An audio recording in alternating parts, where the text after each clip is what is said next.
Hey guys, welcome back to this channel. तो मुझे लगता है कि हम लोगों को मिलके पढ़ना चाहिए, तो मैं ये आप लोगों के साथ ही पढ़ूंगी एंड उसको हम एक्सप्लेन करेंगे क्या है क्या नहीं है। तो चलिए शुरू करते हैं आज की न्यूज़पेपर।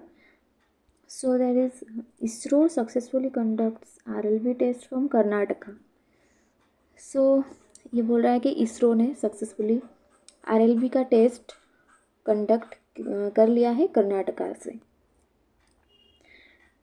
नेक्स्ट चलो पढ़ते हैं। The realization of an Indian reusable launch vehicle is a step closer to becoming a reality, as the reusable launch vehicle autonomous landing mission has been successfully accomplished by the Indian Space Research Organization at the Aeronautical Test Range in Chitradurga, Karnataka. The trial involved a winged body lifted to an altitude of 4.5 km by an Indian Air Force Chinook helicopter, subsequently freed to execute an independent landing on a runway. So, चलिए पढ़ते हैं क्या लिखा है पहले line में। वो बोलता है कि the realization of an Indian reusable launch vehicle is a step closer to becoming a reality as the reusable launch vehicle autonomous landing mission RLV LEX has been successfully accomplished by the ISRO, which is the Indian Space Research Organization. तो इसका मतलब है कि India में reusable launch vehicle बहुत जल्दी आने वाले हैं। कैसे? जो हमारा reusable launch vehicle autonomous landing mission RLV LEX है, ये ऑलरेडी सक्सेसफुली अकम्प्लिश हो चुका है by ISRO, which is Indian space research organisation.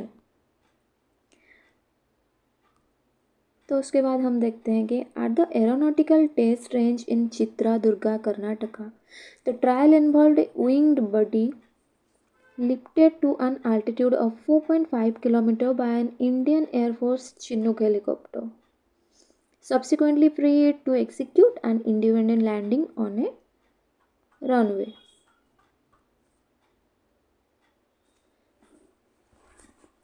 तो test range, aeronautical test range जो चित्रदुर्गा में है कर्नाटक में, वहाँ पे ट्रायल हुआ है, जहाँ पे हमारा जो विंग्ड बॉडी है उसको लिफ्ट किया गया है to an altitude of 4.5 kilometre by an Indian Air Force Chinook helicopter से लिफ्ट किया गया है, subsequently free to execute an independent landing on a runway. तो उसके बाद उसको रनवे पे लैंड करने के लिए छोड़ दिया गया है। ठीक है, किसके द्वारा? चिनूक हेलीकॉप्टर के द्वारा। सो ये था ट्रायल। तो नेक्स्ट पारा पढ़ लेते हैं क्या है। This is the first time that a winged body has been released mid-air by a helicopter and carried out an autonomous landing. The RLV LEX is essentially a space plane with a low lift to drag ratio, requiring an approach at height glide angles that necessitated a landing at high velocities of 350 km/h. तो चलिए इसको पढ़ते हैं। And this is the first time that a winged body has been released mid-air by a helicopter and carried out an autonomous landing. तो ये पहली बार हुआ है जहाँ पे जो विंग्ड बॉडी है हमारा, वो मिड एयर पे ही हेलीकॉप्टर से छोड़ दिया गया है ताकि वो अकेले ही लैंड कर सकते। LEX is essentially a space plane with a low lift. The RLV LEX is essentially a space plane with a low lift to drag ratio, requiring an approach at high glide angles that necessitated a landing at high velocities of 350 km/h. तो इसको हम समझते हैं। जो RLV LEX है, is essentially space plane. ये एक space plane है with a low lift to drag ratio. तो लिफ्ट टू ड्रैग का रेशियो कम है इसका, ठीक है, it's in the lower side, requiring an approach at high glide angles. जो ग्लाइड एंगल होगा इसका वो थोड़ा सा ऊंचा रहेगा। That necessitated a landing at high velocity of 350 kilometre per hour. जो नेसेसिटेट क्या करता है, क्योंकि ग्लाइड एंगल उसका ज़्यादा है, तो वो नेसेसरी होता है कि हम क्या करें, इसका लैंडिंग हाई वेलोसिटीज़ तक जा सकता है, जैसे कि 350 किलोमीटर पर आवर। ठीक है, तो अगर इतनी वेलोसिटी से वो लैंड नहीं करेगा तो there will be some problems. तो ये नेसेसरी है कि हम उसको 350 किलोमीटर पर आवर के वेलोसिटी से लैंड करें। ठीक है,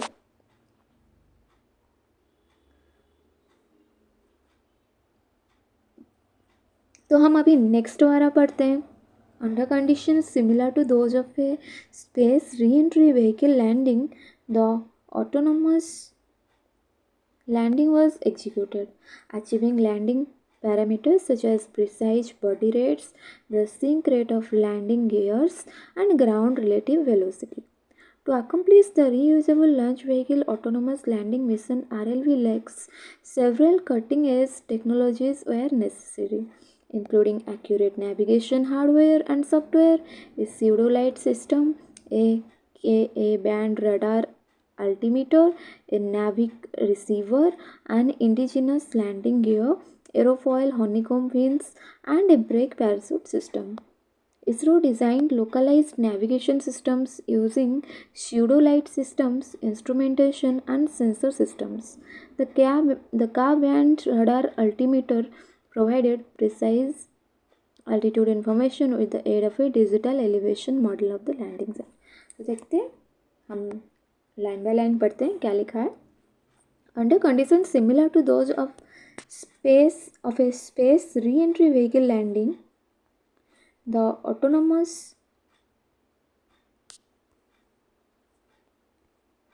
लैंडिंग वॉज एक्सिक्यूटेड। ठीक है, जो हमारा स्पेस री एंट्री व्हीकल की लैंडिंग के लिए जो कंडीशंस यूज़ होते हैं वो कंडीशन सिमिलर है हमारी ऑटोनोमस लैंडिंग के लिए, सेम ही है। Such as precise body rates, the sink rate of landing gears and ground relative velocity. तो पैरामीटर्स क्या क्या चाहिए हमें? पैरामीटर्स जैसे कि प्रिसाइज बॉडी रेट्स होना चाहिए, sink rate of landing gears, right, landing gears जो होते हैं उनका सिंक रेट वो सही ठीक से होना चाहिए, and ground relative velocity, ground के साथ जो रिलेटिव वेलोसिटी होगा हमारे विंग्ड व्हीकल का उसको भी हमें देखना चाहिए। ठीक है, जो व्हीकल लैंडिंग मिशन के लिए यूज़ होगा। तो नेक्स्ट लाइन में लिखा है, to accomplish the reusable launch vehicle autonomous landing mission RLVX, several cutting edge technologies were necessary, including accurate navigation hardware and software, a pseudo-light system, a Ka-band radar altimeter, a Navic receiver, and indigenous landing gear। और भी है नीचे,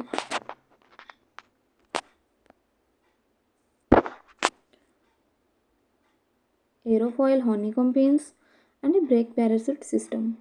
तो बोल रहा है कि हमारा जो अकम्प्लिश करने के लिए लैंडिंग व्हीकल का लैंडिंग मिशन को, दैट इज़ द RLV-LEX को अकम्प्लिश करने के लिए हमें बहुत सारा कटिंग एज टेक्नोलॉजीज़ की ज़रूरत होगी, जैसे कि accurate navigation hardware and software, hardware and software के एक्यूरेट नेविगेशन सिस्टम सही होना चाहिए, स्यूडोलाइट सिस्टम होना चाहिए, ए कैब एंड रडार अल्टीमीटर होना चाहिए, नेविक रिसीवर होना चाहिए, इंडिजिनस लैंडिंग गियर होना चाहिए, एरोफॉयल हनीकॉम्ब फिन्स होने चाहिए, और एक ब्रेक पैराशूट सिस्टम होना चाहिए।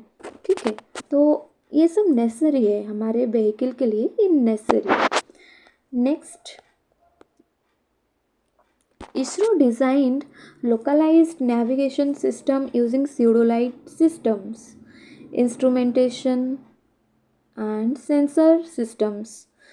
तो बोल रहे हैं कि इसरो ने लोकलाइज नेविगेशन सिस्टम को भी डिज़ाइन किया हुआ है, स्यूडोलाइट सिस्टम को यूज़ करके, इंस्ट्रूमेंटेशन को यूज़ करके, और सेंसर सिस्टम्स को यूज करके। द का band radar altimeter provided precise altitude information, okay, with the aid of a digital elevation model of the landing site। तो ये बोल रहे हैं कि द क्या बैंड रडार अल्टीमीटर जो होता है, उन्होंने प्रिसाइज अल्टीट्यूड इंफॉर्मेशन, कितनी हाइट पे रहेगा हमारा विंड सिस्टम, उसके बारे में उन्होंने इंफॉर्मेशन प्रोवाइड किया हुआ है। किसके मदद से? DEM। DEM जिसका मतलब डिजिटल एलिवेशन मॉडल होता है लैंडिंग साइट का, उसको यूज़ करके उन्होंने रडार सिस्टम का the carbon radar system altitude का इंफॉर्मेशन दिया हुआ है। ठीक है, तो ये था आज का न्यूज़पेपर का article. So I hope you learned something. तो मैं भी आप लोगों के साथ ही पढ़ रही हूँ, तो इसलिए मैंने सोचा कि मैं पहले से ना पढ़ के आपके साथ साथ ही पढ़ूँ, मतलब न्यूज़पेपर से ही शुरू करूँ। तो अगर आपको ये स्टाइल पसंद है तो आई होप दैट आप लोग इससे जुड़ेंगे, एंड और भी अच्छे से मैं करना चाहती हूँ ये सिलसिला, जिससे कि ये आगे भी अच्छी तरीके से हम थोड़ा और न्यूज़पेपर को डेप्थ में जाके पढ़ सकें और उसके मीनिंग्स एंड एवरीथिंग, ताकि इंग्लिश में हमें तो वैसे कोई तकलीफ नहीं होगी, और आगे चल के हमें जीके या फिर हमारा जो करंट अफेयर्स है उसमें भी ज़्यादा कुछ प्रॉब्लम्स नहीं होगा अगर एग्जाम्स में आ जाए। तो thank you, keep learning and do subscribe to this channel.